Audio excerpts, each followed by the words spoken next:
کیا دنیا میں مال اکٹھا کرنے کے لیے ہم آئے ہیں؟ اللہ رب العزت نے قرآن مجید سورہ مبارکہ 102 التکاثر میں فرمایا کہ الہاکم التکاثر حتی زرتم المقابر، مال کی کثرت کی طلب نے تمہیں غفلت میں ڈالا اور تمہیں پتہ ہی نہ چلا کہ ہم دنیا میں کس مشن کے لیے آئے تھے، یہاں تک کہ تم نے قبریں جا دیکھی۔ جب قبر میں پہنچے اس کے لیے تو یہاں پر کچھ کیا ہی نہیں تھا، یہاں پر تو حال میں مزید کے چکر میں تھے کہ دولت کو ملٹیپلائی کرو، جائیدادوں کو ملٹیپلائی کرو، ایک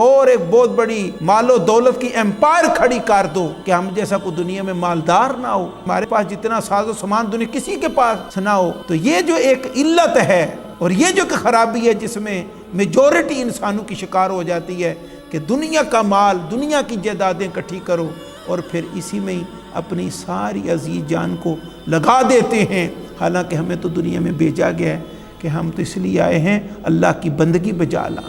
اپنے مولا کو راضی کریں اور ایسی زندگی گزاریں کہ جب قبر میں پہنچے تو قبر ہی ہماری جنت بنے اور حشر میں پہنچے تو اللہ رب العزت کی رحمتیں ہمارا استقبال کریں، آقا علیہ السلام ہم پر خوش ہوں اور جنت فردوس ہمارا مقدر